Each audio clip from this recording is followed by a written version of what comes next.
Hey gang, my name is Chris. Thanks for watching today. Our goal for today's show is we'll be showing you my preliminary Week 10 fantasy ranks on a scroll throughout the show, and you should definitely check out harrisfootball.com, which is where you can find my updated ranks as the week goes along. The value we can add on a video channel is actually being able to break down film and let you see with your own eyes. And this is going to be an all-initial video. I'm going to talk about DK Metcalf, JD McKissick, and then, because it appears likely that he'll finally play in a game this year, just a reminder that AJ Green can also be pretty good at football. DK, JD, AJ, let's go.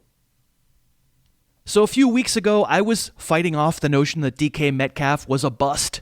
He had a 3-week stretch where he had 5 combined catches. Jerron Brown was involved. David Moore was involved. Metcalf trapped in an offense that won't use him. Forget about him for this year. The Seahawks can't possibly find enough work for Metcalf to be trustable on a weekly basis. Don't even bother. Then came the Atlanta game, where he only had 3 catches for 13 yards, but 2 of them were in the red zone for touchdowns. And you're now looking at him yourself. He was pretty wide open for these 2 touchdowns. People don't really think about that when they look at the box score. They just see the number of fantasy points, and they get happy. But he followed it up with some big plays last week against Tampa, so now the question is, hey, Harris, why aren't you higher on DK Metcalf? How can you be telling me to use John Brown over DK Metcalf? DK Metcalf is great. We will take this deep over route, long developing. You can see Metcalf get separation, and you can see the touch with which Russell Wilson lays in the deep ball. That's perfect. I can understand why you'd want part of that. And we showed you this play Monday when we reviewed Wilson's great day. This is overtime. We could pay attention to the route, which is supposed to be a stop and go, but stopping and going, not really Metcalf's strong suit. The defensive back here kind of laughs at the move. Metcalf isn't open, except Wilson throws it back shoulder, and Metcalf makes a pretty terrific adjustment to find the ball and set up the winning score. And I think it's unfair to say Metcalf doesn't run routes at all. He just mostly runs simple routes. He's lined up on the offensive left side here. The Ravens didn't have Jimmy Smith back yet, so that's Anthony Averett on him. And Metcalf has already run a bunch of slants in this game, so when he runs the sluggo, that's an O adjectival moment there for the defensive back. And again, Wilson hits the deep ball. This was an end-of-the-half special that ran out the clock against the Saints. The consistent theme you're seeing with these routes are run. Run pretty straight. Huge body, appears to have good hands. That's a really nice catch. It's the Josh Gordon route tree. It's not complicated footwork. It's run straight. And largely, if you're covered, be a big guy, be fast, and fight for the ball. Here he's offensive left side again, his usual place, and all he does is run toward the center of the field, and a ridiculously blown coverage by the Rams, miscommunication between the corner and the safety. It's hard to rely on this if you're a DK Metcalf owner, but we will say it gives him upside, right? The fact that it's on the table allows you to dream of really big games when it comes to this receiver. Now, if Metcalf's haters want ammunition, check out this reverse last week on this. Let's freeze it right after he gets the ball, takes his first step or two. This play has worked, right? Tampa's defense is blocked up. There's at least 10 yards to any Buccaneers defender who is not blocked. And if we start it back up again, he's not slow. We know that. And yet, does he cut back upfield? No. He kind of windmills his arm and staggers to change directions a little bit. He's just not going to beat you going laterally. What we see then is a Josh Gordon type, a big, fast, deep threat who can run a limited route tree and needs big plays or red zone touchdowns for his fantasy owners to make hay. And certainly the presence of the original Josh Gordon now could lend some complication down the road. I don't know. That's cool because the quarterback is awesome, right? And that gives Metcalf a chance to make those great things happen for fantasy owners in any given week. But don't forget what it looks like when he doesn't crack those big plays. It looks like 2 catches for 20 yards. That's 100% on the table in any given week. You're probably getting between 2 and 4 catches each week. That's what it's been to this point, unless they go to overtime. And those catches have a chance to be juicy. But if they're not juicy, there is very little floor. Compare him and, frankly, Josh Gordon to their teammate Tyler Lockett, who can make something out of nothing, who can get wide open because of route running in a way that Metcalf can't unless the defense blows an assignment. Every bit as much ceiling on Lockett, if not more, but just a much safer floor. They have a hard matchup Monday night against the Niners. I have Metcalf number 23 among receivers. I didn't rank Josh Gordon yet, and I have Tyler Lockett number 8. A quick break to talk about your sleep habits. If you're not sleeping great, if you wake up stiff and sore, you might already know it's time for a new mattress. And if it is, I hope you'll consider Leesa when picking out your new mattress. I sleep on a Leesa every single night. I have 2 of them.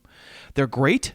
They've got the original Leesa, that's sort of like a memory foam mattress. They've got the Leesa Hybrid with pocket springs. They've got the new Leesa Legend. That's the first bed to ever ship direct to your door with dual hybrid pocket springs. They will give you 100 nights to sleep on your new mattress, and if you don't love it, you can still send it back after more than 3 months and get your money back. No questions asked. I just ask that you consider them when you're in the market for a new mattress, and we can get you 15% off. Just go to Leesa.com and use the code HarrisTube. Okay, we're back at it, and if you listen to my podcast every weekday, find out more, harrisfootball.com, then you know already this week a couple of times I have said I thought J.D. McKissic looked like a better player than Ty Johnson week 8 against the Raiders. Let me show you a few plays. We'll go through his day, and I can illustrate what I meant. So McKissick fumbled in that game early and didn't touch it again until the third quarter. But at that point, he started getting legit carries. If we turn this one around and watch the game coach's tape end zone angle, this is a power run. It's designed to go left. McKissick is supposed to follow number 79 there. That's guard Kenny Wiggins. But McKissick sees a cutback lane, and he goes, it's just a hard cut to the right. A hard cut and then acceleration to get through the hole. That's interesting. A play later, a draw play, where if we freeze it right after the handoff, before McKissick even lands on the jump step, what do you think he's looking at? What do you think he sees? To his right, that's a great big hole. But there's also a free runner, number 42, Carl Joseph, unblocked and ready to come up and fill the hole. And, I mean, I'd be happy if McKissick went right and got 5 yards, got what he could get. But he jump steps left, withstands an arm tackle, finds himself having gotten through that first line, and then you can see how much acceleration this little dude has. Boom, he pushes to the outside, then he pushes back north-south again. That's a 13-yard gain. This one, pretty straightforward handoff. It's a wham block from a pulling tight end. McKissick approaches the hole, and what does he see? Well, he sees number 59 standing there, Tahir Whitehead, and what does he do? Well, he's going to cut, but he's going to pause also. He's going to let his blocker come from the right, so good vision to see the blocker, and then jump step, sidestep, into the clear, another 11 yards.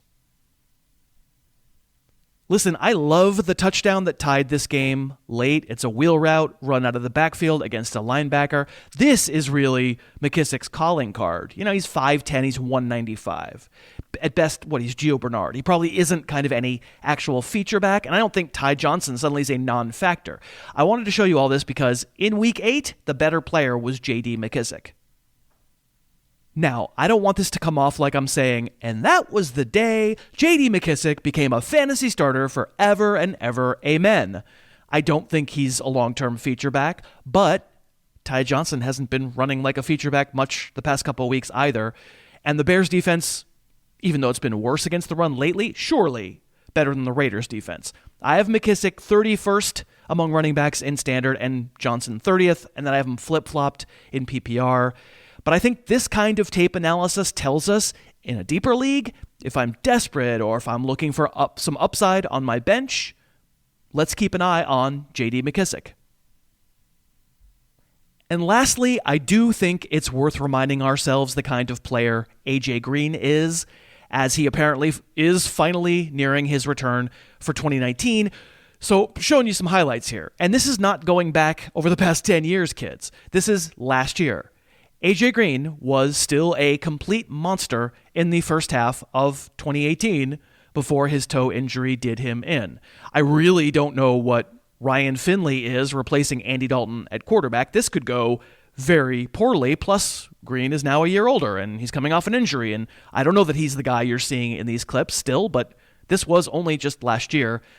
Green on Sunday basically has a floor of playing 2 plays and then sitting down and never being heard from again. Of course he does. But I listed him as my number 24 receiver for the week because if you want to take the risk, if you want the possibility of some extreme upside, oh buddy, AJ Green has upside. This has been CP Harris. Thanks for watching today. Thanks so much for watching. Please, please, please smash that like button, write a comment, tell us who else you'd like to see us review film on, and of course, best of all, please subscribe to our channel and then click that little bell above the subscribe button and you'll be notified whenever we post a new video.